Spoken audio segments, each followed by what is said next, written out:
We have Krista Mashore on, and Chris is going to help us with something that I think we all need a little help with, and that is our online digital presence, and squeezing every penny out of that marketing dollar.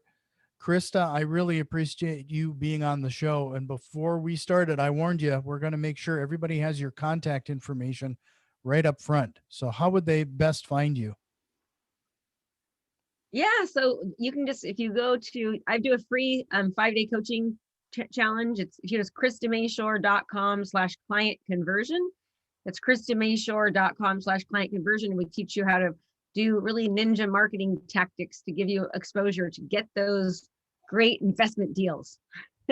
Yeah, and make sure you subscribe to her podcast because she has one called Fired Up that I know there's a lot of great content, especially regarding this. So, again, I really appreciate your time. And this is something that I think a lot of people, especially people who are getting into real estate investing for the first time, they really struggle with. Like I mentioned to you before we hit record, that every real estate investor is trying to wring every penny they can out of their marketing dollar. But what you're suggesting is that they could literally become even maybe a local celebrity. Absolutely. Absolutely. And Jack, thank you so much for having me on here. I really appreciate it. I love what you're doing. So thanks for including me on this. It means a lot. Yeah. So I teach people how to utilize content and to properly distribute it locally so that they can find those deals, right? We teach people how to become literally the local go-to expert in their profession or field. And I call it being the community market leader. So anything real estate related or community related, they start being the go-to person and creating content around it and properly distributing it so it gets massive amounts of eyes on there so that they can become well known and trusted. Sure. Well, a lot of people, when the first thought when it comes to anything like this is, Facebook, for example. Like, what other things should people keep in mind? Like, how do they start? That's probably the best question I could ask. So, and honestly, some people might think, oh, this sounds a little too complicated. And I'll tell you, it's really not, right? So you want to start creating content and getting it out there so it can be seen. And you can have a lot of exposure. So for example, if you were to spend $200 on a video ad, you can get 300, 400, 500, 600 hours of watch time on that one video from a $200 ad spend, right? Mhm. This one strategy that I used last year, we had 48 listings just from this strategy, and we generated over $740,000 in commissions from those 48 listings from utilizing this video strategy. So what happens is most people will create content or they'll create a landing page and they'll say, if you're thinking about selling your house, you don't want to put it on the market or whatever else, click here. But instead, what people need to do is they need to develop a relationship with their audience. And so what I teach people how to do is to create content. Let's say maybe it is regarding investing or finding flips or whatever it might be, right? Finding the perfect type house. If somebody's watching a whole video on that, and you can tell they've watched, let's say, 75% or more, they're probably thinking about putting their house on the market and they don't want to have to hassle, right? So maybe they're interested in iBuyer or quick cash close or whatever it might be. Maybe they're afraid of the coronavirus and they don't want to be exposed, whatever that reasoning is. If you can create content and people are watching it, and then you continue to put more content in front of those exact same people, then later on you talk to them about maybe doing a consultation about purchasing their home. It's a totally different story. And it converts much more quickly than just sending them straight to the landing page where it says, hey, do you want a consultation? Does that make sense? Mm-hmm. And so that's what I teach people how to do, and also to develop a relationship with their community so that people feel more comfortable reaching out to you, and they're much more likely to convert because they've made a connection, they've developed trust, they position you as the authority. So the whole process just becomes so much easier. It's an attraction based model instead of a chasing based model. Right. So you're talking about video, and that's typically scares a lot of people. Like, what kind of I've run into people who think that they need to have high end equipment and get every bell and whistle, and it has to be perfect. What would they need to just get started? Well, look at us right now. We're just on Zoom, right? We don't have anything fancy. There's no words popping up on the screen. All you need is a cell phone. Every single person has a cell phone. You just need to have a cell phone and hit record and start, make sure there's no dirty underwear in the background, or no, planes driving by, or horns going off, train horns going off, and just hit record, right? And no one, let's be clear, Jack, weird people like to do video. If you're one of those people that like to do video, you're weird, right? Most people do not like to do video. They're petrified of what they're going to look like or sound like, or how they're afraid their nose looks big, or they're going to say the wrong thing, or they're going to look stupid, or someone's not going to like them. Everyone feels that way, but anything can be learned. And there's something called the parasocial relationship. And what that is since our brains have been programmed to see somebody on the other side of a screen, like the video or the TV or the phone, and start to think of them as somebody important, they start to literally develop a one-sided relationship with them. It's just like you do on TV.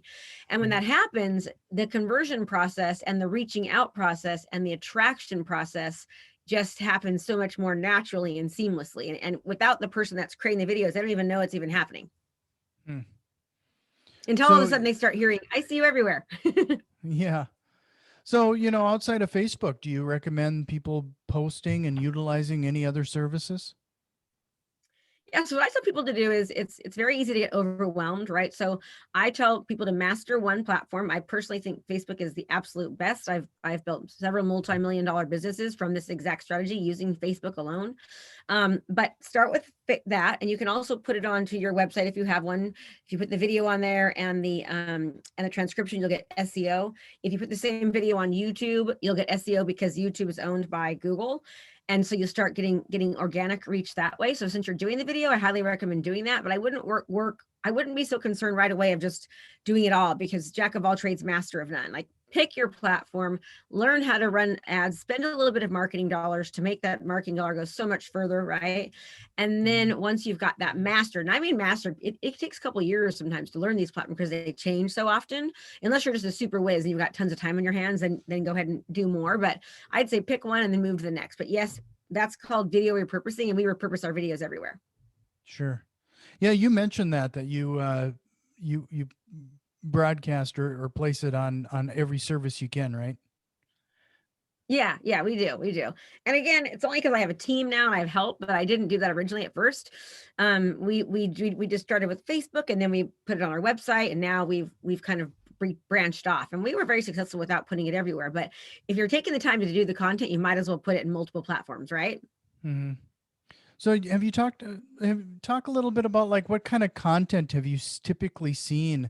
I think there's a lot of analysis paralysis when people are trying to make this content as to, well, what do I have to talk about? Like, it needs to be, they feel like it needs to be planned out or something. Like, what are some of those topics that you would recommend? So what a great thing to do is, like, even just going and having a hamburger or eating at a restaurant, just, take a video of you, like, oh my gosh, I just ordered this hamburger. It's so good. I'm here at Chili's right now, and they have a special, 2 margaritas for $20, and you've got to come try it. And by the way, if you're thinking of selling and you don't want to list your house, call me. We'll work out a great deal. Right. I'm not even saying that, but there is a lot of paralysis around doing video content until you just keep doing it over and over again. So you can be a reporter. What I mean by being a reporter is you could go and read a good book or watch a great movie or take a coaching class or some kind of a class, and then you can just go out and talk about, oh my gosh, today I just learned X, Y, and Z, and it was amazing, right? You can interview other local restaurants or local professionals or local businesses. You can just talk about different communities or what's new or what's coming. You can give tips and tricks regarding your profession, right? It might be like, hey, if you are thinking about selling and you want to get the most out of your property, because investors, if they give information about helping people sell, but they're also investors and they're giving information about how you can sell, you can sell without having to do it the traditional way, they're going to develop more trust. So I would also give tips and tricks on how to sell for top dollar and things like that. And when you're doing that, people are going to think you're helping them, but also what they're going to think is like, oh man, I don't want to have to do all those things. I don't want to have to clean my house and have people come through it and blah, blah, blah. Right. And then you might even get some people that you can get some traditional type sellers, which you then can give referrals out to other agents. And if you have a license, you can get paid a commission doing that. Sure. So as a reminder, everybody, I want them to have your contact information again, but definitely check out her podcast, Fired Up with Krista Mashore. And Yes, what Fired was Up with your, Krista Mashore. yeah, and you probably can find your website pretty easily just typing Krista Mashore in the Googles. Yeah, KristaMashore.com. It'll show up. So, but I've seen more and more people having a lot of success with LinkedIn.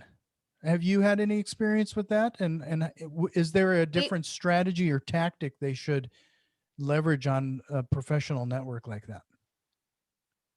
So we use LinkedIn too. And it's just a matter of making sure that you post content and you give value. We're not running any ads on LinkedIn, and that, you know, there's different platforms and softwares that you can utilize to sort of target people. Like I said, I mean, I have a company, I've got a team now, and we can't master all the platforms, right? It is a lot of work, but I do think LinkedIn can be very, very useful. I'm not sure for what your listeners are wanting, if it's quite as good, just because I think a lot of professional people that would be on LinkedIn most likely would sell their home the normal way. They wouldn't be as interested in probably, offering it for lower than net worth. So I'm not sure that would be the best area. Mm-hmm. I think YouTube would be better than Facebook, and YouTube would be better than LinkedIn, in my opinion, for your audience, but I could be wrong. No, yeah, that's a very good point. I think that's something that you just pointed out, that you have different audiences on these different networks. Do you find that you have to alter And any of people your? are. I was going to say, were you going So to? Sorry. No, go ahead. No, I don't alter it. So, I mean, there are times I do content specifically for YouTube, and YouTube is a little bit longer. The videos are a little bit longer, right? Mhm. But a lot of it's kind of the same. People are going to YouTube to compare and contrast and learn. People are so they're specifically going there, typing in, hey, how to sell my house without putting it on the market, or whatever it might be.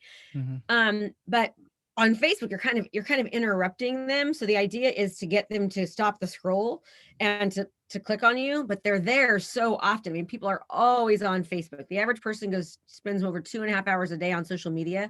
So you want to kind of like pattern interrupt, kind of start like showing up so they keep seeing you over and over again. I mean, how many times have you seen something and finally after 12 times you finally clicked on it? That's kind of the idea Mhm. of it. And if your content's interesting, and if it's something that, especially if they've already watched content previous and the content is similar to what they already watched, then you'll have a very good chance of putting information in front of them that's very useful and valuable to them. So they'll end up watching it.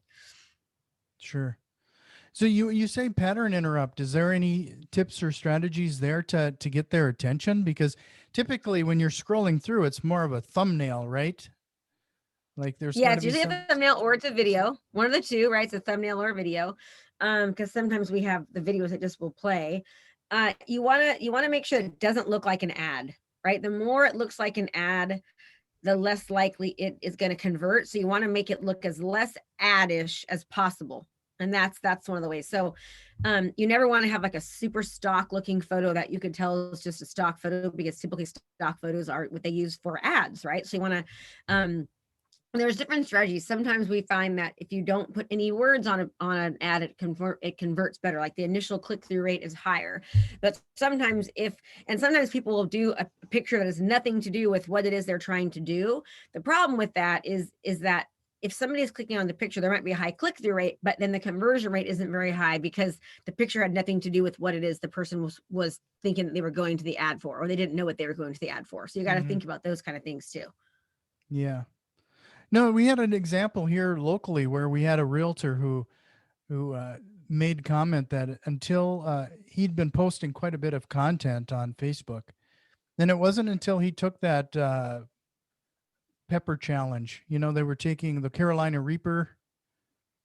Oh, really? He sat down in front of the camera and ate one of those Carolina Reapers and basically lost it, because I mean how hot it is. That's when he finally got his local celebrity status. That's what got people's attention. I guess people like How to hot see is others that in thing? pain. Yeah. People love that. Yeah, people love that. It's true. Negative publicity does better than positive publicity. For example, if you see a headline, "Man saves 10 babies," like people aren't going to click, but if it says 10 babies burn in building, everyone's reading. It's just so sad, but that is funny. Yeah, I can imagine that video doing well. And see, people like to be laughed, right? For video, you want to be enthusiastic, you want to try to be entertaining if you can, or you just want to be engaging and educating, right? Like people like to learn, and you don't have to be like, I know some people think like, well, I'm not very, outgoing. I'm sort of, I'm not really outgoing. Well, you don't have to be outgoing to be enthusiastic about your subject matter or to be engaging about your subject matter. Right.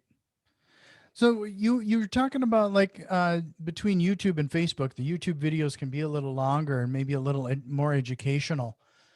Um, is that something that you know it, a lot of the marketing that we do is very persistent, consistent. It's something that we have to send out on a regular basis. Yellow letters, for example, we send out postcards all the time. There's a new campaign going out on a weekly basis. Do you find that there's like some sort of consistency associated with digital marketing too? Absolutely. I tell my students they should do that, to aim for 3 videos a week. If you can do 2, you're awesome, where you put a small budget behind it, right? And so you want to do like different objectives, whether it's the reach objective or the video views objective. But I would say do one niche video, which would be like your real estate investing, right? Do one uh personal type of video, or tips and tricks, interviewing a local restaurant, eating at a local restaurant, doing eating the hot chili type of thing. And then one like market type of an update, what's happening in the market, or real estate Mhm. type of video, right? So kind of mixing personal interviews, restaurants with real estate and with your niche is the trick. So if you could do one real estate, one niche, and one community/tip trick hack video, like it's golden. Most people will not do that, but we find if you can at least do 2 a week, I mean, you're going to start seeing some results pretty fast. Sure. And you said the length of the content can vary depending on the platform too. Like how long like should you be like a YouTube video versus a like a Facebook video? It seems like So Facebook they you'd used have to a less say, time. yeah, you're totally right. And so it used to be like YouTube, they wanted like 6-12 minutes long, right? Now they're saying like 3 to 6 minutes is fine, or 3 minutes is just fine. Okay. Mhm. Because people are getting less and less patient of watching things. Like people will look to see how long a video is, and if it's too long, they just won't watch it. But top of funnel should be short. And as you start bringing people down your funnel, the videos can get a little bit longer. So if you can show somebody a video for 30 to 60 seconds and it captures their attention, they watch like 75% of it or 100% of it, then the next video you show them can be a little bit longer. You can go into more detail because it's something they're interested in, right? If somebody Mhm. only watched 10 seconds, obviously they're probably not interested in it. So they're not going to watch the next one, but you want more highly qualified targeted leads, right? So they'll be more qualified when you start to bring them down the funnel and you start retargeting people that originally watched the first thing and targeting them later to the second thing. You've been talking about this funnel and the targeting. Being able to, like in Facebook, if they watch 3/4 of the video, they're a little bit more uh, engaged than somebody else.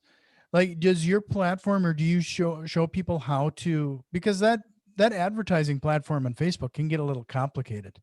Like, do you show people how Yeah, to do all this? yeah, we show them how to do it step by step. We give them step by step how to do it. We give them campaigns to run, which objectives to do. We teach them all of it. Yeah, I've just talked about the Facebook Pixel a couple times, for example, and I can actually tell when people's eyes just gloss over. Yeah, I know. Yeah, they do. And that's not even hard. It's just different, right? So I mean, we have to be willing, especially now, to adapt, right? So we have to be willing to adapt to what our environment's bringing us. And so the good part about COVID and what's happening with COVID is that people have been forced to learn to be online a little bit more. And quite frankly, in order for you to be known, you've got to be seen and you've got to be heard, right? Right now, Mhm. you can't be seen or heard in the normal way. So this is forcing you to kind of open up your mind to a new type of marketing. I mean, this has helped me be in the top 1% of realtors throughout the nation. I typically sell anywhere from, the year I left real estate to go into coaching, I sold 154 homes that year myself with like a transaction coordinator and a part-time assistant or an assistant, right? Um, And now I have my brother who's acts as me. And now like this year, we only sold 90 homes, which for me is like super low, but I work about 5 hours a month creating the videos, writing the scripts, and I'm just the face of the company. And my brother now shows up and he's the one that takes the appointments and lists them. And then my process and strategies, like I'm coaching, 99% of the time. So it's not hard once you learn. It's just different, right? It's just different. Like when the first time you learned to do an ad, it'll take you 2.5 hours. Now we can teach people. People have told me, Krista, used to be 2.5 hours. I remember wondering why the heck did I do this? And now I can create, I can create 15 ads in an hour, like, because it's just gets to be so easy. It's not hard. Like it'll take you about 6 minutes an ad once you get good at it. So, well, you're making me rethink a couple things myself, because, I create these videos, but I've noticed that there's quite a few people lately that will do a full length podcast like this, a video recording, and then they release a bunch of little clips from the show on the same channel. I suppose it's because of the smaller attention span of those viewers. Yeah. Take just some nuggets out of it, right? So do the long one, take some nuggets out of it and put it out there. And then if you can tell people are watching it, target them the whole one. Let them see the entire piece, but don't start with the long one. Start off with some really good nuggets on what they can do to improve their business or their life or whatever it might be. So it grabs their attention, and send them another one, and then send them the long one. Right. So talk a little bit about image. How should somebody appear on this? Because let's face fact. I'm a fat bald guy sitting here in near North Dakota, doing something in a local restaurant compared to you. I mean, it's going to be night and day here. That's so funny. So everyone thinks that, right?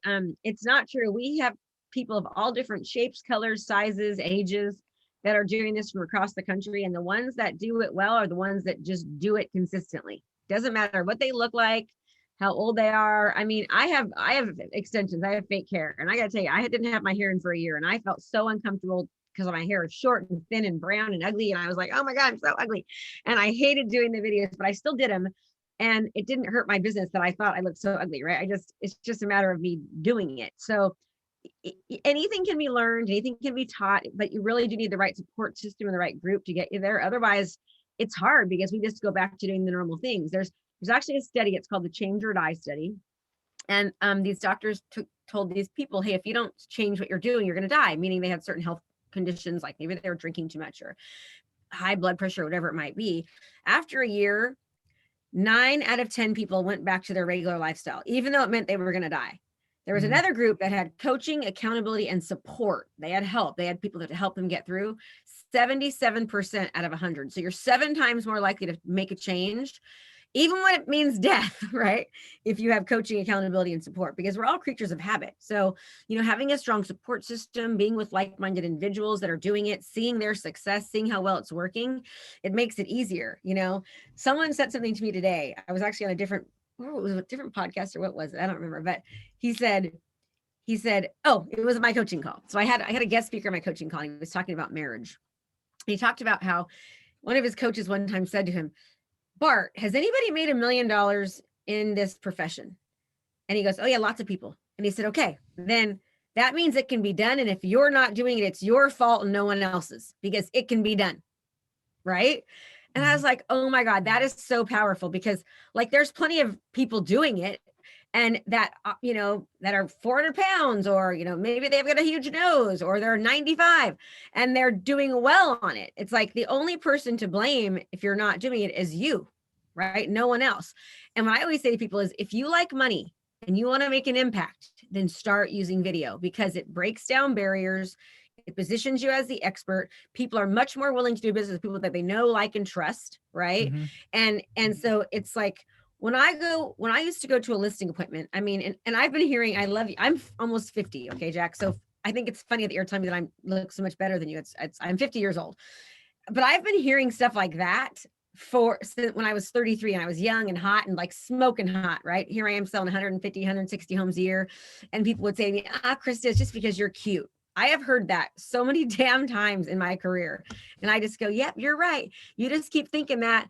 Well, I just keep kicking your ass in business because I'm willing to do what you're not willing to do. Like, that's what my mind is saying. As I go, oh yeah, no, it's because I've been willing for years and years to do things that most people wouldn't. Right. So for example, when people were, putting out black and white flyers, I was doing 4-page colored brochures on my signs, and I was putting the little disc, the little discs on there with 50 pictures, and I was putting them on the signs. And then I was advertising my listings on television when people were like, oh my God, you're spending all that money. It's like, yes, I'm spending that money to make a ton more. Right. Or, like doing these videos. I've been creating video content, and I was scared to death before. I had to have videographers, and they had to have 2 assistants, and there's 3 of them watching me. And now what used to cost me, $500, I can do for 5 cents, right, with my cell phone. And so it's amazing at what the impact. There's a reason why McDonald's markets on the Super Bowl when it costs them probably 500 times more than a normal day. It's because McDonald's knows that kind of marketing works, right? That is why McDonald's is, I think McDonald's is like a $170 billion company, something crazy like that. I have a stat somewhere. And Burger King is like a $7 billion company. The reason why McDonald's is, 157 billion times more successful than Burger King is because they are better at branding. They make tough choices. They innovate. They copy, right? They see what's like, for example, they saw that Starbucks was working. They put coffee into their restaurants. Now they made a tough choice by doing that because none of the franchises wanted it. It was a tough choice, right? So they copied and they made a tough choice all in one. If you think about a burger, like I say McDonald's, and right to your mind, you know what you think. The golden arches, right? You think of Mr. McDonald. When I say Burger King, I don't even know what the Burger King logo is. Okay. And they're innovative, right? They're much more innovative. They were the first ones to ever utilize the ATM, an ATM machine. Again, tough choice, costs a little bit more money. No one wanted to do it. But that tough choice makes them like over $160 billion more successful than Burger King.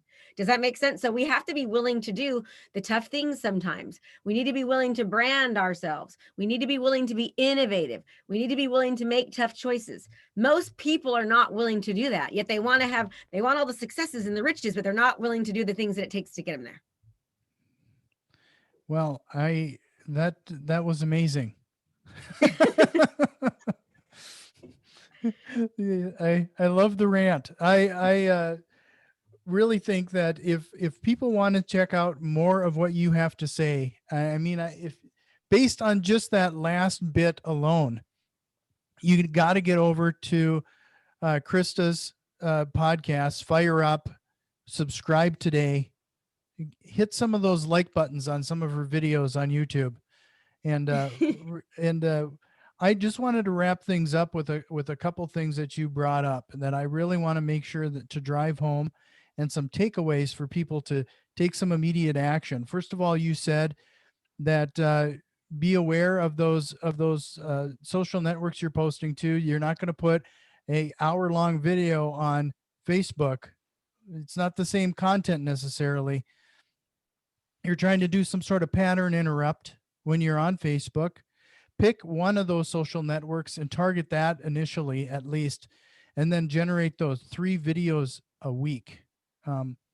And it sounds like you really need somebody to hold you accountable, or somebody who can be there as your partner, or somebody to push you along, because like you said, it's a change or die situation. And if you're not willing to change because a death is on the horizon, you need somebody there to hold you accountable and support you and get behind you. Yes, absolutely. Huge, huge, huge, huge. So with that, one last question. Is there a question you wished I would have asked you here today? No, I think you were great. I think I want to bring it back to you. Like, think about you, Jack. The first shot, you've done over 200 episodes of your REI podcast, right? And the first one, you probably pretty much sucked. I mean, how many listeners do you have a month now? I've lost track, actually, depending on the platform. Okay. So, but when you first started, did you have a lot? No. And were you good? Friends and family. Yeah, no. And were you scared? Were you scared? Absolutely. In fact, this is a great example. If I didn't feel some sort of mental obligation to my listeners this isn't something I would normally do. I'm not somebody I can to tell just, that about you. I'm not somebody to randomly walk up to somebody and start a conversation. I can tell that about you. And look at you doing this. Like I can tell you're a little introverted. Am I wrong? Oh, well, I'd say a lot introverted. I was just going to say you're a lot introverted. Okay. I would say that. So seeing the fact that you're doing this now, has this made a positive financial impact on your business? Yeah. Yes. Significantly? Yeah. I think it's one of the reasons it's called REI Mastermind is that it's selfish to a certain extent, because I find this as an opportunity to learn from industry experts. This is Great. almost selfish, and I'm basically recording it for people who want to listen to it. Yeah. That's awesome. So So how could it not benefit me in many ways? yeah, and exactly. And look at it. Now you're 200 episodes in. It's natural. You're smiling on here. You're better. You have way more listeners. You've lost track. Okay. That is the momentum effect of video and properly distributing it to get in front of people, because you have to think about it. It's impossible for someone to see you over and over and over again and not all of a sudden think about you when they go to think about it. They just think about you. So not only do they think about you for them, but they think about you for their friends and their family. It's like, oh, you're thinking about buying a house, or you want to, you don't want to sell your house. Oh my gosh, call Jack. Jack does these great videos and stuff. Or it's that person that you met at a party 17 years ago. That's like, I remember that person, or the first person you ever kissed that would never, ever think of you or call you. Now they're like, yep, I made out with her in kindergarten. I'm calling her, right? Like, oh, that was that Krista girl. Remember, like we held hands and whatever it might be. That's how it works. And it just works so, so well. So, I was saying this earlier. I can't tell you how many times I've gone on a listing presentation. I see other top producers coming in and they choose me like every time, because they already knew they were going to choose me before I even got there, or they wouldn't have called me. Right. No, this is a good example again, is the mailings that we do. I can't tell you, Yeah. it's a very persistent, consistent thing. I'm constantly sending out postcards, but it's almost on a regular basis now that I'll get a phone call on an old number on a mailing I did like a year ago. And it's because they got enough of them that they just, one of them slipped into into their drawer, or a family member found it, or it's that top of mind thing. They kept it, Yeah. and for some reason. Have you ever heard of a website called Carrot? Yeah. Do you use Yeah. Carrot? I do use Carrot, and I've had him on the show. Trevor? Yeah. Trevor's a friend of Trevor. mine. Yeah, I was going to say Carrot would be really, really good for your listeners to use Carrot. I know and again, he says, Krista, the video content works better than anything else, but getting the people to do it's almost impossible, right? But he's like, the ones that do the video content are the ones that dominate on Carrot. Right. Mm-hmm. Yeah, and that's one of those things that we got to get better at. We got the platform, but we don't embed the videos as often. Yeah, start doing that. Yeah. Well, I appreciate it again, Krista. This was awesome. Thank you for having me. I really appreciate it, Jack. You're awesome too, and I'm really proud of you for getting outside of your comfort zone, because you're making an impact. Well, I appreciate it. Thank you.